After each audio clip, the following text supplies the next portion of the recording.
On va parler ce matin de Feng Shui. Alors, comme je disais tout à l'heure, pour beaucoup, vous ne connaissez pas le Feng Shui. Pour d'autres, ça intrigue un petit peu le Feng Shui. Alors, qu'est-ce que le Feng Shui ? On va en parler ce matin avec Nathalie Morel. Bonjour Nathalie. Bonjour Gilles. Bienvenue sur Maritima. Alors, votre parcours est assez atypique, puisque vous avez longtemps travaillé tout d'abord dans la mode, pendant près de 30 ans, où vous étiez styliste.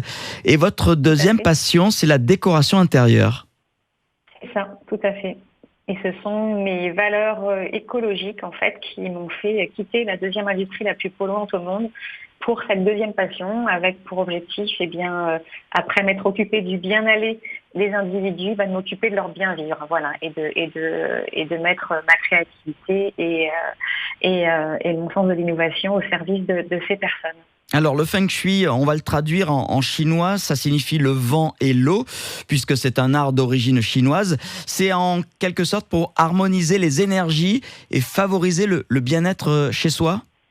Exactement. En fait, notre environnement a un impact direct sur nos conditions de vie et en ajustant la manière dont l'énergie circule dans nos espaces de vie et de travail, on peut influencer positivement notre vie.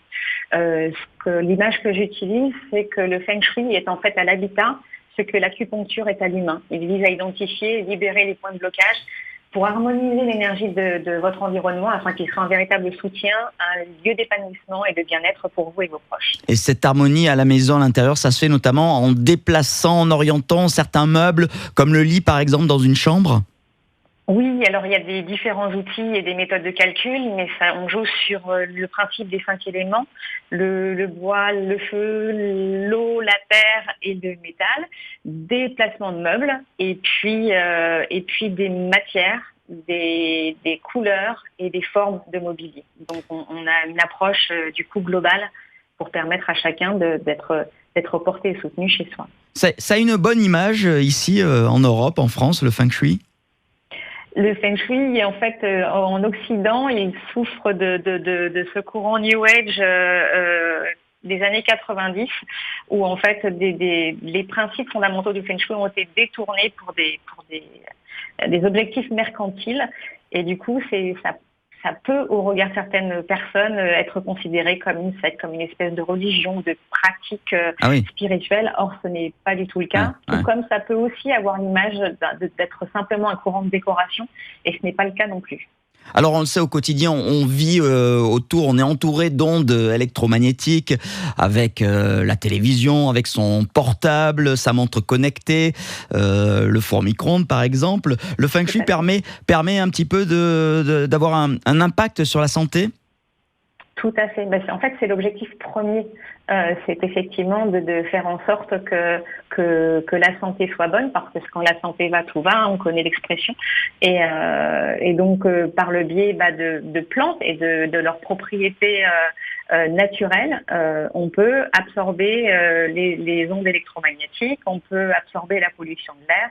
Et donc, la combinaison de tous ces éléments va apporter un environnement sain.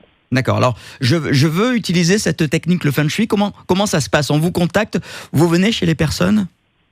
Je me déplace. Alors, je demande préalablement un certain nombre d'informations, type le plan, l'adresse, le nombre de personnes résidentes.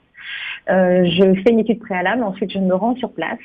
Je travaille avec une boussole, donc il y a des prises de mesure. Et puis, j'échange avec les personnes. Donc, c'est de l'écoute, c'est de la bienveillance et puis c'est de la confidentialité. J'écoute quelles sont les problématiques rencontrées, parce qu'en général, il y a une problématique. Et à partir de là, moi, je vais travailler, après cette visite, je vais travailler chez moi pour faire l'étude et l'analyse du lieu de vie, de l'environnement extérieur. Et puis, je reviens avec des préconisations de remèdes sur le principe des 5 éléments, mais pas que, et puis d'agencement pour résoudre, on va dire, les problématiques rencontrées. Le Feng Shui, c'est bon pour notre santé. Est-ce que c'est bon aussi pour la santé de nos animaux de compagnie, chiens, chats ?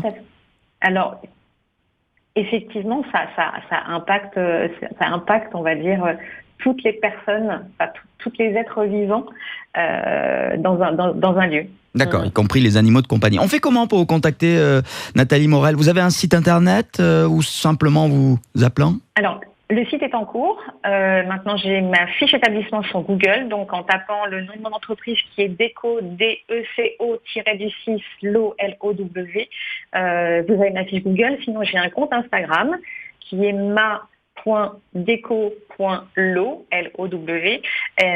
Voilà, et donc vous avez sur ces deux lieux mes coordonnées, numéro de téléphone, mail, et mon site est en cours de construction. Voilà, si vous voulez découvrir le feng shui chez vous, à la maison, si vous voulez être bien dans votre corps et dans votre tête, contactez Nathalie Morel. Elle pratique le feng shui. Vous êtes du côté de la couronne, hein, Nathalie? Tout à fait. Pas très loin de chez nous. Merci infiniment, Nathalie, d'avoir été avec nous ce matin. C'était très instructif. Merci. C'est compliqué de parler sur un temps aussi court d'une pratique aussi étendue, mais c'est avec plaisir. Mais vous l'avez très bien fait hein, pour synthétiser en quelques minutes ce qu'est le feng shui.